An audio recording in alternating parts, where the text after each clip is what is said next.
बिहार भी YouTube channel में आपका एक बार फिर से बहुत बहुत स्वागत है। आपने अभी तक चैनल को सब्सक्राइब नहीं किए तो लाल रंग का बटन दबाकर चैनल को सब्सक्राइब कर लें और बगल के घंटा बजा दें।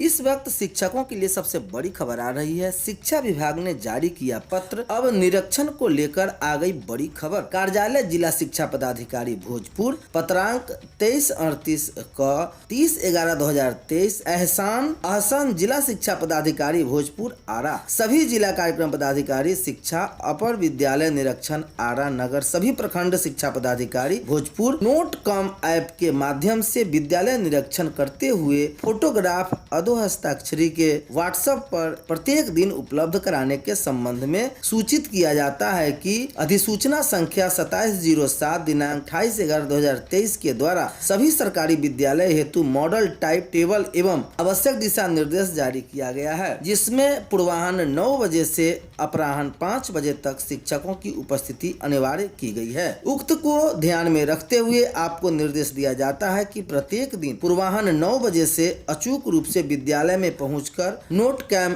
ऐप के माध्यम से विद्यालय निरीक्षण करते हुए अपना फोटोग्राफ अधोहस्ताक्षरी के व्हाट्सएप पर उपलब्ध कराएंगे, जिससे विद्यालय का नाम भी फोटोग्राफ में स्पष्ट होना चाहिए। जिला शिक्षा पदाधिकारी भोजपुर आरा। अगली बड़ी खबर नियोजित शिक्षकों के लिए आ रही है, जहां वर्षों से थी इंतजार। जिले में नियोजित शिक्षकों के तबादला की प्रक्रिया होगी शुरू। रेंडमाइजेशन के आधार पर होगी पोस्टिंग। डीपीओ का पद होगा खत्म, होंगे डिप्टी डीईओ। खबर आ रही है जहां सभी नियोजित शिक्षकों का अगले साल तबादला होगा। इसकी प्रक्रिया दिसंबर में शुरू हो जाएगा। सभी प्रारंभिक व माध्यमिक शिक्षकों का तबादला होगा। प्राथमिक शिक्षकों का अनुमंडल स्तर पर व माध्यमिक शिक्षकों का जिला स्तर पर तबादला होगा। इन शिक्षकों का तबादला राज्य स्तर पर निर्धारित रेंडमाइजेशन के आधार पर ही होगा। वही विभाग के 3 साल से एक ही जिले में तैनात कर्मियों का भी तबादला अब राज्य स्तर पर होगा। पहले इनका तबादला प्रमंडल स्तर पर ही हो रहा था। इन सभी पद को राज्य स्तरीय संवर्ग में शामिल कर दिया गया है। इनका स्थानांतरण अब राज्य के किसी भी जिले में होगा। विभाग के अपर मुख्य सचिव के पाठक ने इसकी प्रक्रिया शुरू करने का आदेश दिया है। बीपीएससी अध्यापकों की नियुक्ति प्रक्रिया खत्म होने के बाद इन सभी के तबादले की प्रक्रिया शुरू हो जाएगी। पदों में भी फेरबदल का निर्णय। विभाग ने निर्णय लिया कि अब प्रखंड में बीईओ नहीं रहेंगे, इनका स्थान पीओ लेंगे। जो बीईओ के पद पर हैं वे सभी पीओ में प्रोन्नत कर दिए जाएंगे या फिर बीपीएससी से बहाल शिक्षा संवर्ग के अधिकारी पीओ के रूप में काम करेंगे।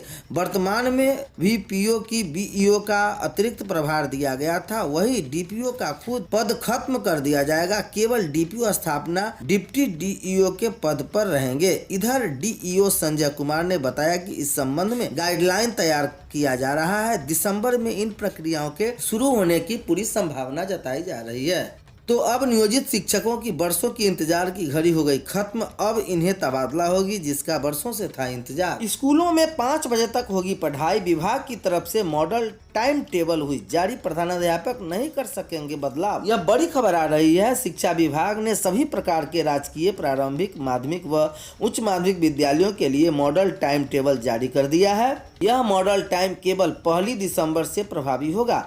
माध्यमिक शिक्षा निर्देशक की ओर से इस संबंध में अधिसूचना जारी की गई है। नए मॉडल टाइम टेबल के अनुसार अब स्कूल में अध्यापन की अवधि 9 बजे से 5 बजे तक होगी।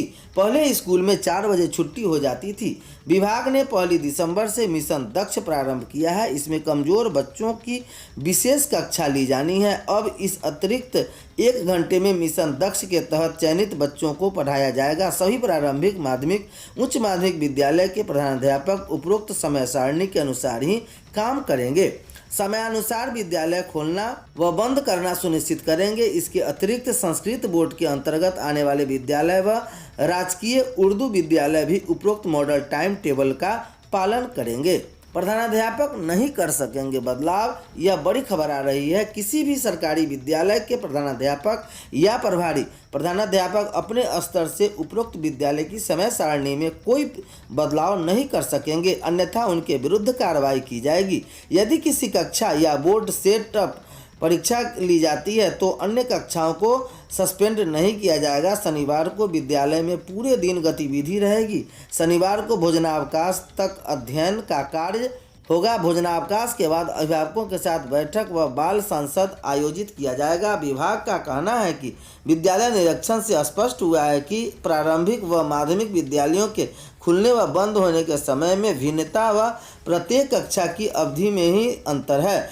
इन्हीं कारणों से ध्यान में रखते हुए सभी प्रारंभिक, माध्यमिक, उच्च माध्यमिक विद्यालय के लिए विभाग द्वारा टाइम टेबल निर्धारित कर दिया गया है और इसे सख्ती से पालन भी किया जाएगा। 92,000 अध्यापकों ने स्कूल में किया योगदान। बिहार लोक सेवा आयोग से चयनित नए 1,20,000 प्रधानाध्यापकों में बुधवार शाम तक 92,000 प्रधानाध्यापकों ने स्कूलों में योगदान किया है। शिक्षा विभाग को विभिन्न जिलों ने यह रिपोर्ट भेजी है। योगदान करने वाले सभी शिक्षक स्कूल में बच्चों का पढ़ाना भी शुरू कर दिया है। हर शिक्षक के नाम और योगदान की तिथि के साथ ऑनलाइन रिपोर्ट जिलों के उपलब्ध कराई है।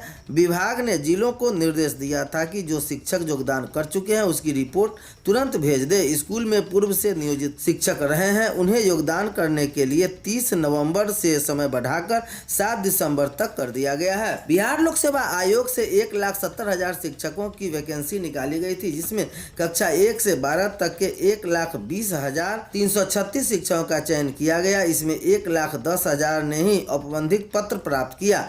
औपबंधिक पत्र लेने के बाद भी काफी संख्या में चयनित शिक्षक स्कूल में योगदान नहीं कर रहे हैं। इसका एक कारण यह भी है किया जा सकता है कि जो नियोजित शिक्षक चयनित हुए हैं उन्हें अपने पसंद का जिला न मिलकर दूर का जिला मिला है। इस कारण वे अभी जिस स्कूल में है नियोजित उसी स्कूल में रहना चाहते हैं। नियोजित शिक्षकों को बीपीएससी से चयनित शिक्षकों की तरह ही राजकर्मी का दर्जा देने की घोषणा की जा चुकी है। शिक्षा विभाग ने यह भी स्पष्ट कर दिया है कि जो नियोजित शिक्षक बीपीएससी की परीक्षा में सफल रहे उन्हें सक्षमता परीक्षा में शामिल होने की छूट मिलेगी। बिना सक्षमता परीक्षा दिए ही ये शिक्षक राज्यकर्मी बन जाएंगे। अगली बड़ी खबर सीतामढ़ी से आ रही है। लक्ष्मी हाई स्कूल का मामला आया है। डीईओ के आदेश के बाद भी अब तक नहीं की जा सकी है निलंबन की कार्रवाई।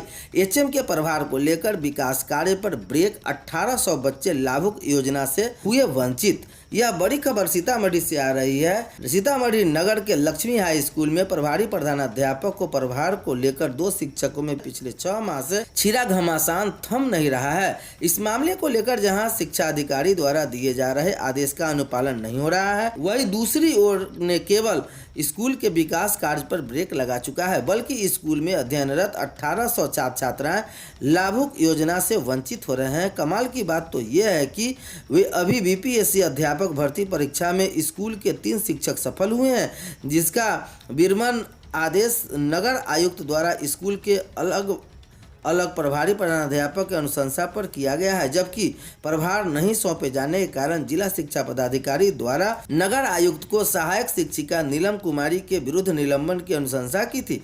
इसके बावजूद सहायक शिक्षिका नीलम कुमारी द्वारा की गई अनुशंसा पर बीपीएससी अध्यापक भर्ती परीक्षा में सफल शिक्षक कृष्ण कुमार व अब्दुल मलिक को विरमण कर दिया गया है। साइकिल पोशाक आदि योजना की वंचित प्रधानाध्यापक के दावेदारी को लेकर शिक्षकों में मचे घमासान के कारण स्कूल में अध्ययनरत बच्चे छात्र लाभुक योजना से वंचित हो गए हैं। बताया गया कि साल 2023 में छात्रों को दी गई जाने वाली स्कूल के करीब 1600 बच्चों को पोशाक, साइकिल, नैपकिन आदि से वंचित कर दिया गया है। अब भी स्कूल में 1818 बच्चे नामांकित हैं। 30 जून से प्रभारी प्रधानाध्यापक को लेकर मचा हुआ घमासान। स्कूल के प्रभारी प्रधानाध्यापक रामचंद्र प्रसाद यादव गत 30 जून 2023 को सेवानिवृत्त हो गए। उन्होंने अपना प्रभार स्कूल के नियोजित शिक्षक नीलम कुमारी को सौंप दिया। इस पर आपत्ति जताते हुए स्कूल के कुछ शिक्षक मुकेश कुमार सिंह ने डीईओ को आवेदन देकर वरीय होने के नाते एचएम के प्रभार पर अपना दावेदारी पेश किया। डीईओ ने प्रावधान का हवाला देते हुए वरीय शिक्षक होने के नाते मुकेश सिंह को प्रभारी प्रधानाध्यापक घोषित कर दिया। इसके बावजूद नीलम कुमारी द्वारा अब तक स्कूल का प्रभार नहीं सौंपा है। दोनों अपने को प्रभारी एचएम मानकर स्कूल संचालन करने में जुटे हैं। इसके कारण स्कूल की न तो केवल प्रशासनिक व्यवस्था चरमराई हुई है, बल्कि खाता संचालन नहीं होने के कई कारण प्रभावित हो रहे हैं।